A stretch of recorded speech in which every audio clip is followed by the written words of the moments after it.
우리나라에 147개의 과학관이 있는데요. 가장 크고 좋은 과학관입니다. 과천과학관, 그러면 멀리 있을 것 같지만 서울역에서 25분, 사단역에서 9분밖에 걸리지 않습니다. 어릴 때 과학에 전혀 관심 없었고요.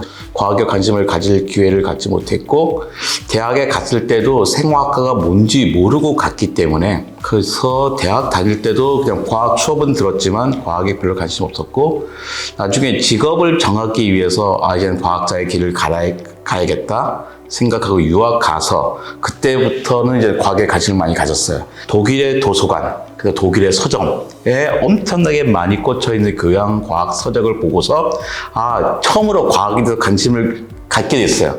그러니까 그전에는 계속 과학을 전공했지만 과학에 관심이 없었는데 오히려 교양 과학서를 통해서 과학에 관심을 갖게 되었죠. 과학에 관심을 갖는다 이런 게 우리가 과학자가 되기 위해서가 아니잖아요. 과학을 좀 문화로 좀 즐길 수 있어야 되거든요. 근데 이럴 때 이제 과학자들이 갖고 있는 대화법, 과학자들이 또 생각하는 삶의 태도, 이런 것들을 가지면 되는 것 같아요. 그들의 대화법은 그게 한 3단계로 되어 있는 것 같아요. 첫 번째가 상대방 말을 내가 대신 한번 설명해 봐요. 내가 너 말을 오해하지 않았는지를 확인하기 위해서. 그 다음에 두 번째가 칭찬합니다. 일단 칭찬을 깔고 시작해요. 세 번째가 그러면서 살짝 상처를 줘요. 상대방의 말에 잘못된 점을 지적하는데 아주 구체적으로 살짝만 상처를 주죠. 그러니까 이렇게 대화를 하는 이유가 뭐냐면, 과학이라는 게 기본적인 태도가 의심하고 질문하는 거예요. 의심하고 질문할 때 그렇게 칭찬을 깔고 하지 않으면 안 되잖아요. 그래서 이런 대화법이 있는데, 이런 대화법의 기본적인 자세는 뭐냐면 겸손함이에요. 과학자들이 갖고 있는 그 겸손한 태도들은 사실 구체적이거든요.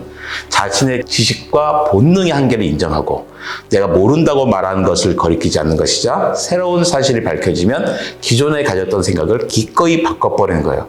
세 번째 게 아주 어려워요. 그전에 평생 가졌던 생각을 바꿔야 되거든요. 근데 이걸 못한다면, 이걸 하지 않는다는 것은 과학적인 태도를 갖는 게 아닌 거죠. 그러니까 우리가 과학책을 읽는 것은 과학자가 되기 위해서가 아니라 세상을 명랑하게 살아가기 위해서, 그런 태도를 갖기 위해서인 것 같습니다. 칼세간 선생님은 과학은 지식이 아니라 생각하는 방법이라고 얘기했어요. 그러니까 우리가 과학을 지식이라고 생각한다면 우리 쫓아가지 못합니다. 근데 과학이 생각하는 방법이라면 우리는 그 태도를 가지면 되는 거죠. 저는 이제 과학을 의심에 대한 잠정적인 답을 찾아가는 과정이라고 생각해요.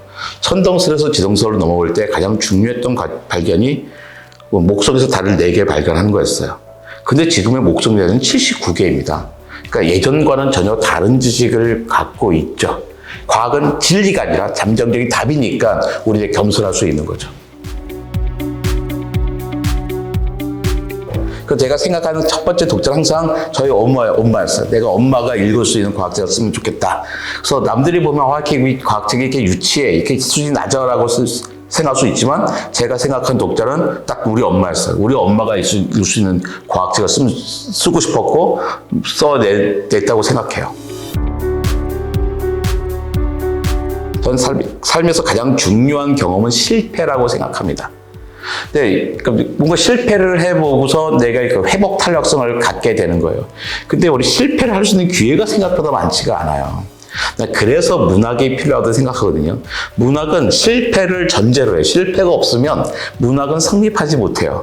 근데 우리 문학책을 읽을 때 나는 제3자로서 읽지 않아요. 읽어나가면서. 그러다 보면 주인공이 좌절할 때 독자도 좌절하게 돼요. 하지만 결국에는 그 문제를 해결을 하고 다시 사랑에 성공할 수도 있지만 그렇지 않고 끝날 수도 있어요. 하지만 회복은 합니다. 그러니까 문학을 읽는다는 것은 내 삶의 실패와 회복의 경험을 갖는, 그러면서 내 삶을 회복 탄력성을 높여가면서 내 삶을 좀 탄탄하게 만들어가는 과정이라고 생각해요. 그래서 모든 분야의 책 중에서 문학만큼 나를 강하게 하는 책은 없다고 생각합니다. 그 인생의 책은 계속 바뀌더라고요. 그래서 저는 어릴 때는 김동인, 젊은 그들 이런 거였어요. 김동인의 소설을 좋아했을 때는 내 역사로 받아들였습니다. 것 같고요. 그러다가 한때는 도스토옙스키 완전히 빠져 있었어요. 도스토옙스키를 좋아할 때는 고등학교 때였어요. 고등학교 때 뭔가 이 범민이 필요했는데 그 범민을 나한테 근데 아무리 찾으려도 범민을 찾을 수가 없어.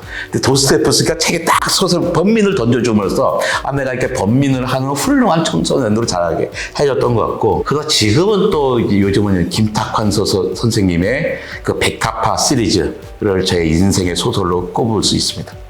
김탁환 선생의 백타파 소설은 나의 문제, 그러니까 이 세상을 좀 더 합리적으로 바꾸고 싶은데 그걸 지난 몇백 년 전의 이야기를 투영해서 이 사회를 보여주고 있는 거죠.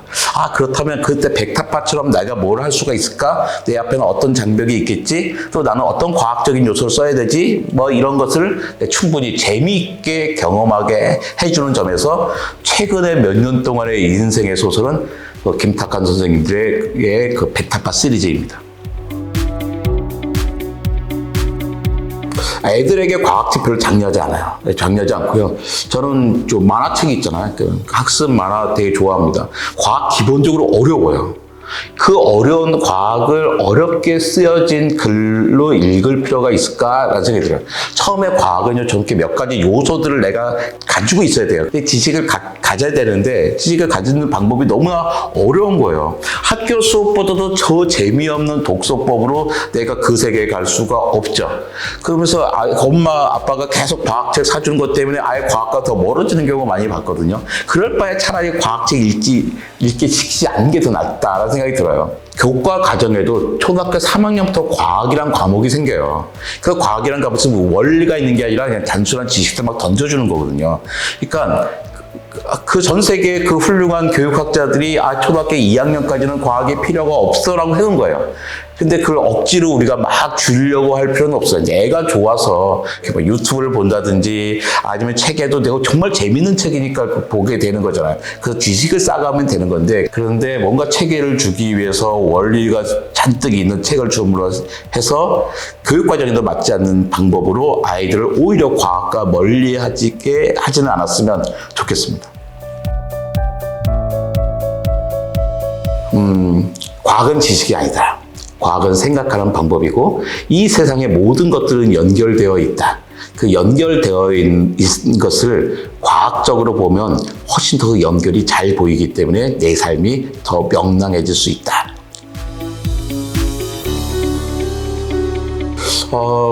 일상화되는 게 필요하다고 생각해요. 1년에 한 번 하는 게 아니라 예전에 1년에 한 번 설날 때, 추석 때 잔뜩 고기 먹었잖아요. 그게 그때보다 지금 맨날 고기 먹을 수 있는 지금 삶이 훨씬 윤택하다고 생각하잖아요. 이런 독서 대전 멋지게 했어요. 근데 이렇게 멋진 행사들이 결국에는 이게 일상적인 문화가 되면 그게 제일 좋은 거죠. 이거 일상적인 문화가 못 되니까 이렇게 큰 잔치를 벌였잖아요.